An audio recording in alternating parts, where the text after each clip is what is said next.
अस्सलाम वालेकुम, मैं हूं रेहान तारिक और आप देख रहे हैं दास्ताक। नवाज शरीफ जब से मुल्क वापस आए हैं वो सियासी मैदान में तो खुलकर खेल रहे हैं, लेकिन एहतसाब के बयानिए को कभी सिरे से ही पसे पुश डाल देते हैं, कभी अपने खिलाफ साजिश करने वाले टोले की तादाद बढ़ाते हैं और कभी कम कर लेते हैं। अब उनका एक नया रूप सामने आ रहा है। अपने केसेस खत्म होने के साथ ही वो एक बार फिर एहतसाब की बात तो कर रहे हैं, लेकिन मोहतात अंदाज में। अब नवाज शरीफ वतन में आने के बाद एहतसाब करने का नहीं कह रहे, बल्कि अपने आप को मजलूम साबित करके इदारों और अवाम से कुछ लोगों के मुहासबे का मुतालबा कर रहे हैं। और इस दौरान वो अपने आप को कौम के सामने ऐसे लीडर के तौर पर पेश कर रहे हैं जिसे 3 अदवार मिलने के बावजूद हुकूमत ना करने दी गई और कबल अज वक्त घर भेज दिया गया। माजी में हमेशा नवाज शरीफ इंतखाबात जीतने के बाद कौम से खिताब करते थे, लेकिन इस बार उन्होंने इलेक्शन से कबल ही कौम से मुखातिब होने का फैसला किया और कौमोबेश वही मजलूमियत वाला बयानिया अपनाया जिससे महसूस होता है कि वो आवाम से हमदर्दी के वोट की तवक्को किए हुए हैं। उनके मौजूदा बयानिए में 2 तरह के पहलू हैं। वो पुरानी इस्टेब्लिशमेंट पर तनकीद, जबकि मौजूदा इस्टेब्लिशमेंट के मुतमन्नी दिखाई देते हैं। वो अदलिया के पुराने किरदारों पर तनकीद कर रहे हैं, जबकि मौजूदा अदलिया के साथ मिलकर चलने के कहा है। आज उन्होंने अपने कौम से खिताब में साथ खड़े रहने पर जहां कौम का शुक्रिया अदा किया, वहां उन्होंने माजी की अदलिया और इस्टेब्लिशमेंट पर खुलकर तनकीद भी की और बताया कि मेरे खिलाफ मुनज़्ज़म साजिश का आगाज धरने से शुरू हुआ था। जस्टिस खोसा ने दरखास्त गुजार से खुद कहकर दरखास्त दायर कराई। मतलूबा फैसले हासिल करने के लिए जजेस के घरों में जाकर धमकियां दी गई, मुझे सिजिलियन माफिया की गालियां दी गई। जीआई व्हाट्सएप पर जो हीरे चुने गए, मगर झूठ, फरेब और साजिशों की कलई खुल गई और सच सामने आ गया।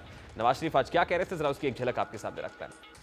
मैं पीछे पलट कर देखता हूँ, मुश्किलात और आजमाइशों का लंबा सिलसिला नजर आता है। मैं तवील अरसा जेल में रहा, अपनी बेटी के हमरा सैकड़ों पेशियां भुगती, इल्जामात थोपे गए, किरदार कुशी हुई। 6 साल पर फैली आजमाइशों के बाद आखिरकार मेरी बेगुनाही की तस्दीक हो गई। इसे इंसाफ भी कहा जा सकता है। दरअसल ये उस खुली नाइंसाफी का इजाला है जिसका मुझे निशाना बनाया गया। आज वो खुद को मजलूम साबित कर रहे हैं, पुरानी अदलिया और इस्टेब्लिशमेंट को कोस रहे हैं, लेकिन खुलकर किसी के एहतसाब का मुतालबा नहीं कर पा रहे। वतन वापस आने से कबल और वजारत उस्मा से निकाले जाने के बाद जो उनका और उनकी जमात का वो लहजा था जिससे उन्होंने अवाम में भरपूर पजीराई हासिल की, आज वो मिसिंग दिखाई देता है।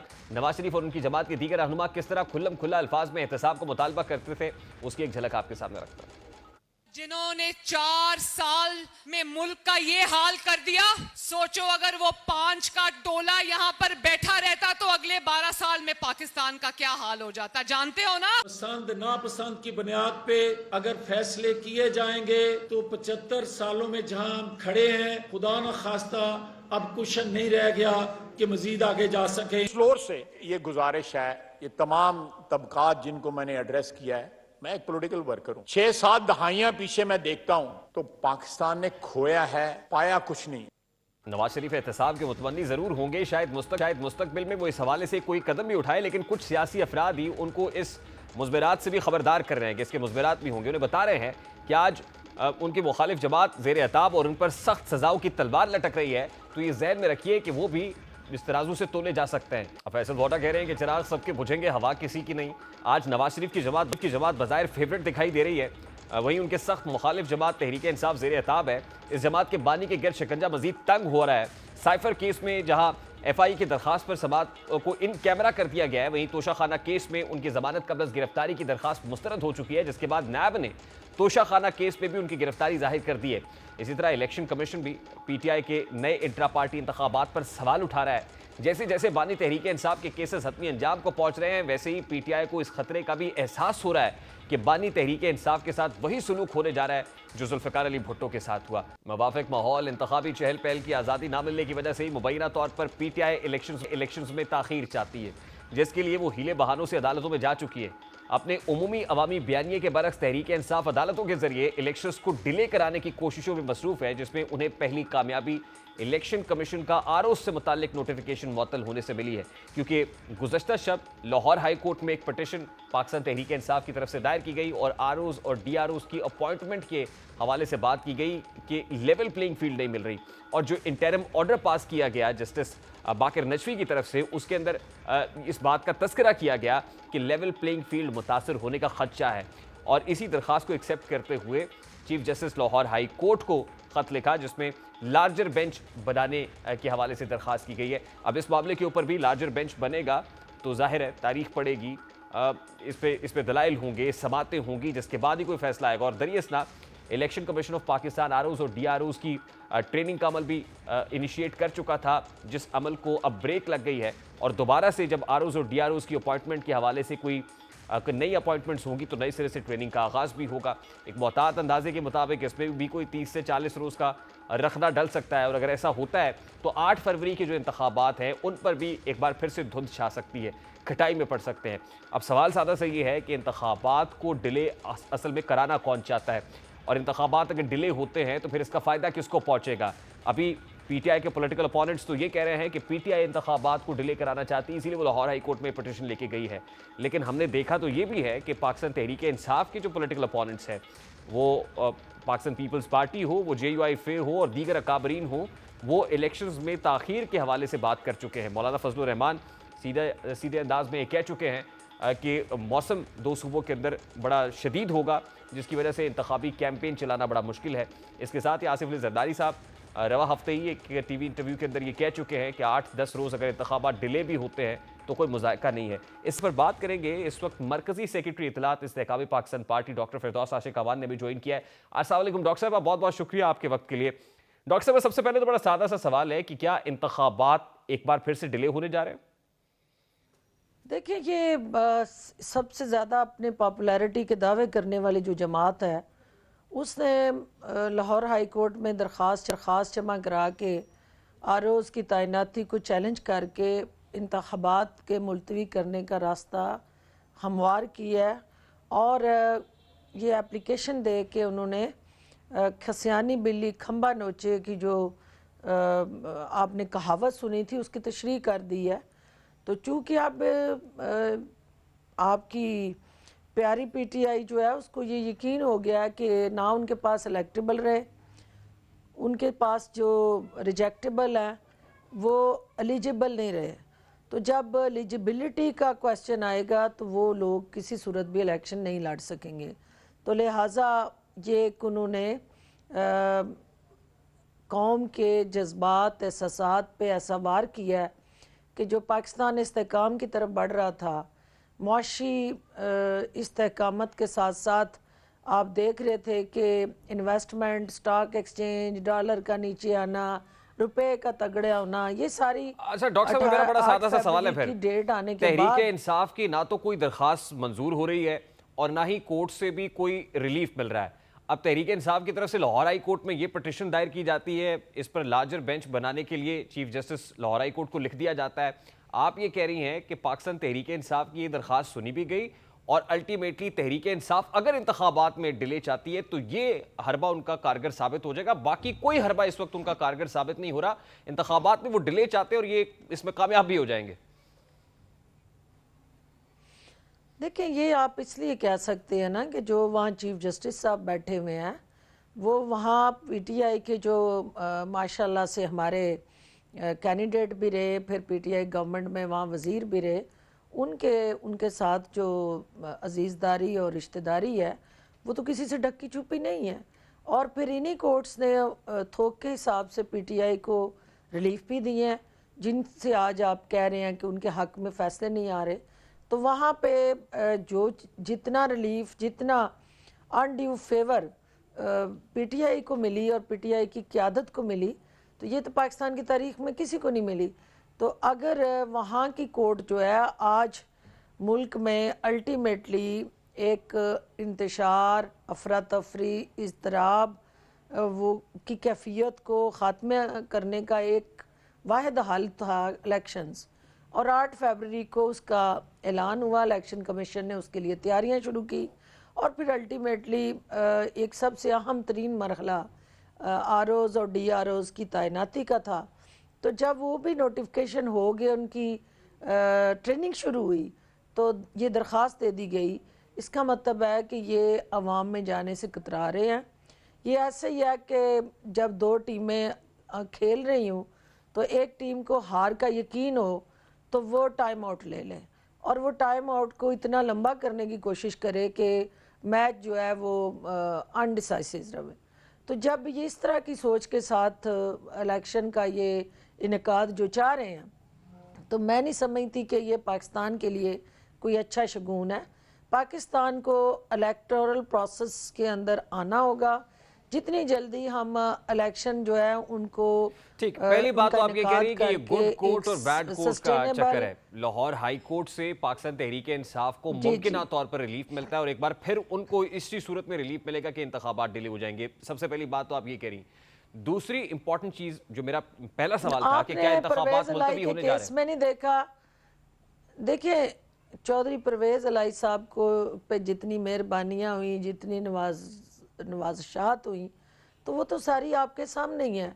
तो मेरा सिर्फ पॉइंट ऑफ व्यू मेरे ये सामने है तो ये कि कि जब चौधरी एक परवेज तरफ अलाई अभी भी behind the bars आप है, मैडम। पाकिस्तान के इस्तेकाम, हाँ लेकिन ऑल ऑफ द सडन जो आउट ऑफ कोर्ट और आउट ऑफ आपने देखा उनका अदालतों का मुतहरक होना, और बाकी भी लोग हैं ना, जब पर्सन स्पेसिफिक कोई इनिशिएटिव लिया जाता है तो वो रजिस्टर्ड हो जाता है ना, व्हाट highlight हो डिफरेंस जाता डज है। It make? क्या फायदा तो हुआ चौधरी जब, परवेज इलाई को? और इंतखाबात के मामले में तो सुपीरियर जुडिशरी का फैसला है कि 8 फरवरी पत्थर पे लकीर है। तो सुपीरियर जुडिशरी और चीफ जस्टिस ऑफ पाकिस्तान के इन इंपॉर्टेंट रिमार्क्स के बाद भी आपको लगता है कि पीटीआई अपने हदफ पे कामयाब हो जाएगी अगर वो चाहते हैं कि इंतखाबात ताखीर का शिकार हो? तो देखिए होना नहीं चाहिए, क्योंकि सुप्रीम कोर्ट के फैसले पे लोअर जुडिशरी को हावी नहीं होना चाहिए।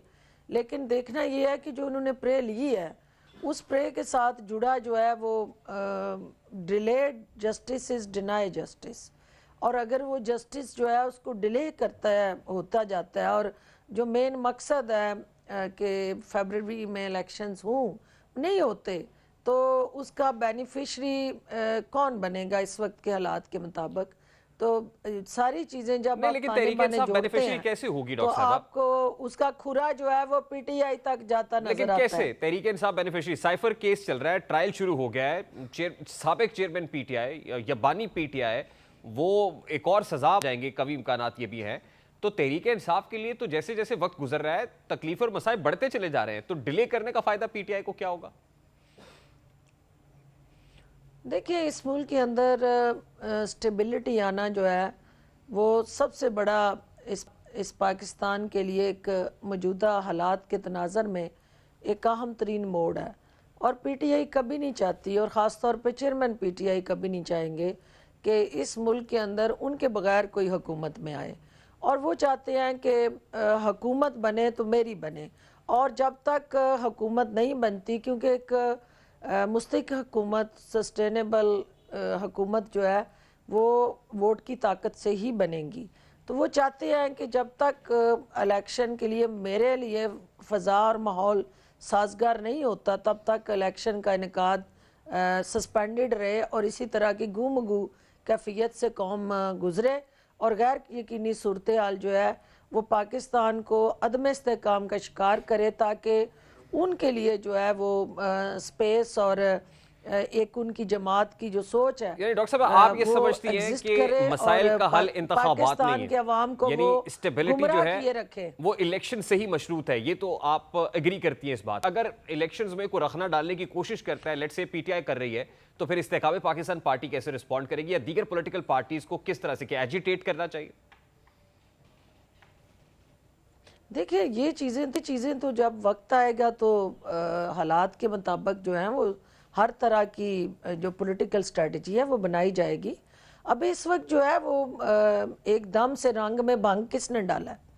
तो रंग जब इलेक्शन के रंग बनने शुरू हुए और एक प्रॉपर इलेक्शन का माहौल जो है वो शुरू हुआ और सियासी बिगल बजा, और जो ही इलेक्शन कमीशन ने 8 फरवरी की डेट दे के इलेक्शन का सायरन बजा दिया, तो वो रंग एक बन गया, लोगों ने सियासी सतह पे हलचल शुरू हुई, और वो जोड़ तोड़ और वो सियासी जो रवायती हमारा एक तरीक़ाकार है इलेक्शन की चहल पहल शुरू हुई, तो उस रंग के अंदर भंग किसने डाला? लेकिन डॉक्टर साहब कोर्ट ने ऑब्जर्व किया है, जो जस्टिस बाकिर नजफी ने इंटरिम ऑर्डर दिया है उसमें ये रिमार्क्स लिखे हैं कि लेवल प्लेइंग फील्ड मुतासिर होने का खदशा मौजूद है, क्योंकि आरओज और डीआरओज बड़े इंपॉर्टेंट रोल होता है, और अगर ये ब्यूरोक्रेसी से उठा के लगा दिए जाएंगे तो फिर इससे इलेक्शंस में लेवल प्लेइंग फील्ड मुतासिर होने का खदशा मौजूद है। आप इसको कह रही हैं कि रंग में भंग डाला है ये पीटीआई ने? अगर पीटीआई लेवल प्लेइंग फील्ड का मुतालबा कर रही है या उनका एक जायज मुतालबा या कंसर्न है, तो ये रंग में भंग होगी? देखिए उसकी सबसे पहली मैं इसकी दलील ये दूंगी कि आप अदलिया जो है इस मुल्क के अंदर पीटीआई लिख के दे कोई उनका जो है वो फहम फरासत और कमिटमेंट वाला कोई शख्स ये कौम के साथ वादा कर ले, उन अदालतों के अंदर लिख के दे कि भाई जो इलेक्शन अदलिया कराएगी वो पीटीआई उसको साफ और शफाफ मानेगी, क्योंकि ब्यूरोक्रेसी एक एग्जेक्टिव अथॉरिटी और पोस्ट के ऊपर लान तान और गाली गलोच तो बर्दाश्त कर सकती है, लेकिन जब आप अदालतों के गिरेबान पकड़ रहे होंगे और अदलिया को उस तरह के ताबनाक और खौफनाक बयानिए के अंदर घसीट रहे होंगे, तो क्या आप अपने इस अदारे की तस्हीक और बेतुकीरी जो है जो इससे पहले पीटीआई कर चुकी है, तो क्या आप देखेंगे कि वो हो? और दूसरी बात ये है कि क्योंकि उन्होंने तो मैं ना मानूं की रट जो है लगाई है, तो ब्यूरोक्रेसी को क्यों लाना पड़ा? क्योंकि अदलिया ने इससे माजरत की और उनकी तरफ से ये चीज़ आई कि भाई हम ये जिम्मेदारियां अदा नहीं कर सकते क्योंकि पेंडेंसी ऑफ केसेस इतनी ज़्यादा है, और अदालतों को अगर अपना काम करने दिया जाए तो जो बाकी काम है ये अगर इधर उधर उनको उलझा के, तो जो मेन पब्लिक इंटरेस्ट और public rights and basic fundamental rights उनको हम आगे लेके चलना चाहते हैं। लेकिन हमेशा तो से रवायत रही है अदालती अमला इस्तेमाल होता रहा है, तो ये भी तो हो सकता है, ये भी तो हो सकता है कि अदालत अमला, तो ये हो सकता है कि अदालत अपना स्टाफ डिप्यूट कर दे और ये मामला ही रिजॉल्व हो जाए। तो हम नेगेटिव क्यों सोच रहे हैं कि इंतखाबात डिले हो जाएंगे? अच्छी और क्या बात होगी, इससे अच्छी और क्या बात होगी कि अदालतें जो है वो जिम्मेदारी लें और साफ और शफाफ इलेक्शन को कंडक्ट करने के लिए वो लीडिंग रोल अदा करें। ये तो सबसे अच्छी बात है, लेकिन इसका फैसला मैं आप और पीटीआई की ख्वाहिशात से तो नहीं होना ना, इसका जिनके पास इख्तियार है और जिनका इस्तेहकाक है उनके अमल से होना। अच्छा चलिए, मेरा एक सवाल है ना डॉक्टर साहब, ये आरओज और डीआरओज कितना इंपॉर्टेंट और सिग्निफिकेंट रोल प्ले करते हैं जो है वो इस पे फोर्स करेंगे? अगर आप मुझे इजाजत दें तो मैं सिर्फ आपको याद दिलाना चाहता हूं, पाकिस्तान तहरीक इंसाफ की हुकूमत थी और 10 का इलेक्शन हुआ था जहां पर धुंध भी छा गई थी, आरओज और डीआरओज के जरिए से मैनिपुलेशन भी थी और इंक्वायरी के अंदर जो है बहुत सारी चीजें एस्टैब्लिश हो रही थी। तो आरओज और डीआरओज का रोल तो आप बेहतर तौर पर अंडरस्टैंड करती हैं।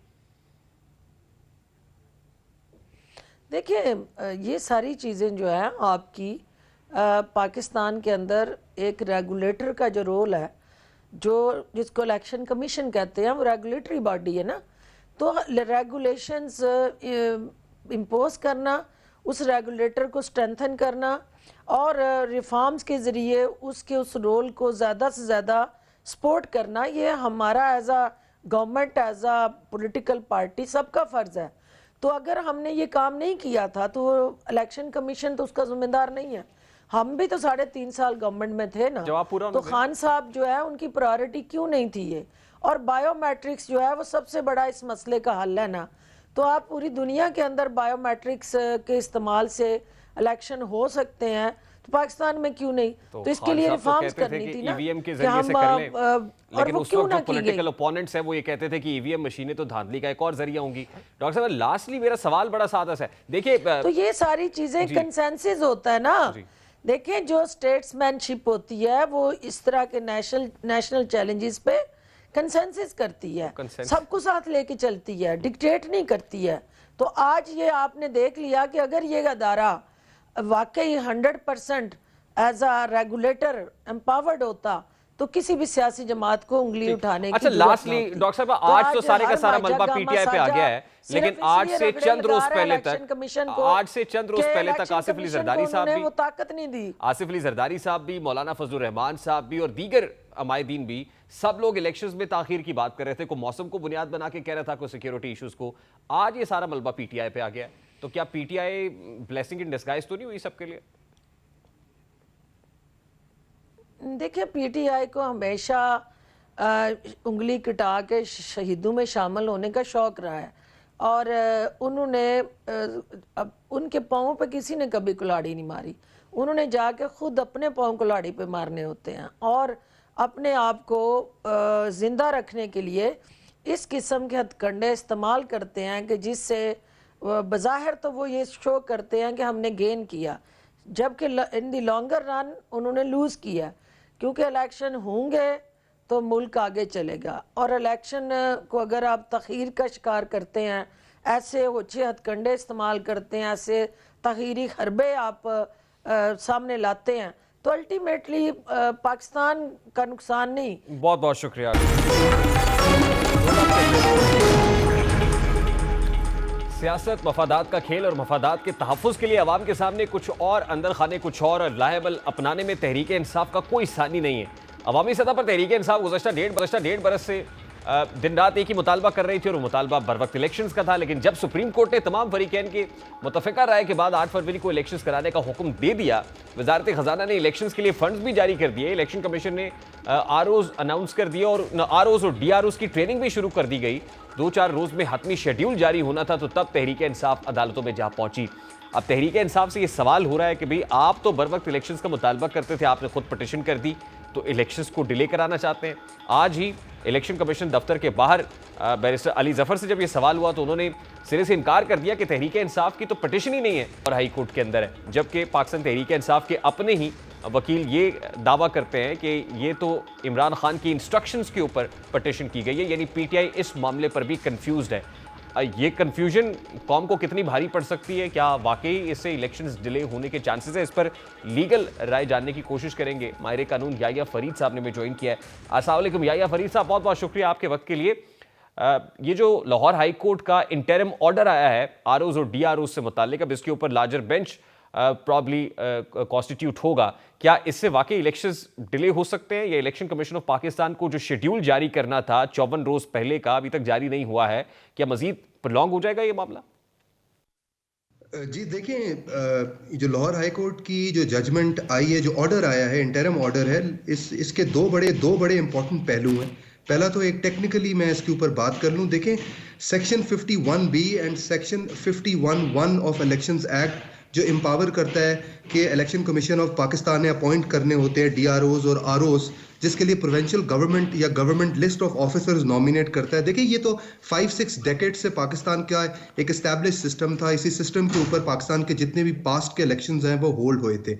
अब जब इसके वायरिस को चैलेंज किया जाता है, किसी भी कानून की वायरिस को चैलेंज किया जाता है, तो बड़ा स्ट्रिक्टो सेंस में आपने कॉन्स्टिट्यूशन के उस आर्टिकल को मेंशन करना होता है जो वायलेट हो रहा हो। ये डिडक्शंस नहीं आप कर सकते बेसिक प्रिजम्पशंस के ऊपर या स्पेकुलेशन के ऊपर। आप ये डिडक्शन नहीं कर सकते कि शायद इस रीजन की वजह से ये कॉन्स्टिट्यूशन का आर्टिकल वायलेट हो रहा हो। वायरिस जब भी चैलेंज होती हैं तो ये एक कॉन्सेप्ट है, फंडामेंटल प्रिंसिपल है कि जुडिशियल रिस्ट्रेंट शो करती है अनलेस एंड अनटिल कोई ब्लेटेंट वायलेशन ना हो रही हो। देखिए, वहां पे हुकूमती मशीनरी, इंतजामी मशीनरी के इस्तेमाल होने का तासुर है, जिसको बेस करके ये इंटरिम ऑर्डर दिखाई दे रहा है। और जो रिमार्क्स आपने कोट किए जज साहब के, जिनको लेकर उन्होंने इसको जो है वो सस्पेंड भी किया है। अब प्रॉब्लम ये है कि अमूमन इलेक्शंस के अंदर जो डीआरओज़ या आरओज़ हैं वो जुडिशरी की तरफ से भी अपॉइंट होते हैं, तो ये एक बहुत बड़ा रिजर्वेशन पाकिस्तान तहरीक इंसाफ का ये भी है कि ये ब्यूरोक्रेसी की खिदमत क्यों ली जा रही है, जुडिशरी से क्यों डीआरओज़ और आरओज़ तैनात नहीं किए गए? आप तासुर के ऊपर एक कॉन्स्टिट्यूशन, एक लॉ को अल्ट्रा वायरिस डिक्लेयर नहीं कर सकते। और जैसे मैंने कहा कि इसके ऊपर आपको सुपीरियर कोर्ट्स की नंबर ऑफ जजमेंट्स मिलेगी कि वायरिस को चैलेंज करने के लिए you need to have a strict violation of the constitution. तासुर तो जब आप देते हैं जब आप कहेंगे कि कोई एविडेंस था आपके पास, कोई रिपोर्ट थी, कोई फैक्ट फाइंडिंग कमेटी बैठी थी, या आपको एग्जैक्टली पता हो ये वो ब्यूरोक्रेसी के अपॉइंटेड ऑफिसर्स हैं एज आरओज़ जिनसे लगता है कि लेवल प्लेइंग फील्ड नहीं होगी। लेकिन ये जेनेरिक इस तरह की ऑब्जर्वेशन देना प्रॉब्लम है। मेरा सवाल है कि क्या election commission of Pakistan election schedule announce नहीं कर पाएगा जब तक इस केस का फैसला नहीं हो जाता?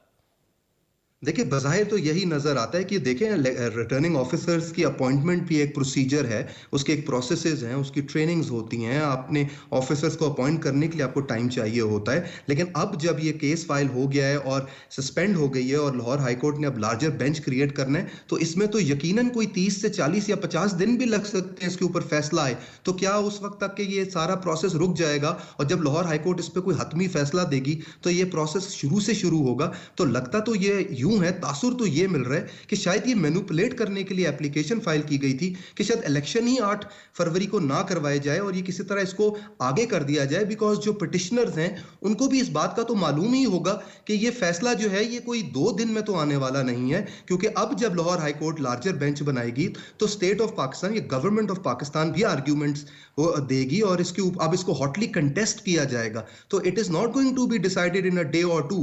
तो इससे तो इलेक्शंस पोस्टपोन होते हुए नजर आ रहे हैं और उसका तो रीजन पीटीआई होगा, क्योंकि पीटीआई ये एप्लीकेशन फाइल कर रही है। आपने कहा इस केस का फैसला आने में 30 से 40 रोज लग सकते हैं, मतलब उस वक्त भी जब सुपीरियर जुडिशरी कह चुकी है कि 8 फरवरी को इंतखाबात पत्थर पे लकीर हैं, तो क्या ये सबसे ज्यादा इंपॉर्टेंट केस नहीं होना चाहिए कि फौरी तौर पर इस केस को डिसाइड करके लार्जर बेंच को पोस्ट करके इस केस का फैसला किया जाए?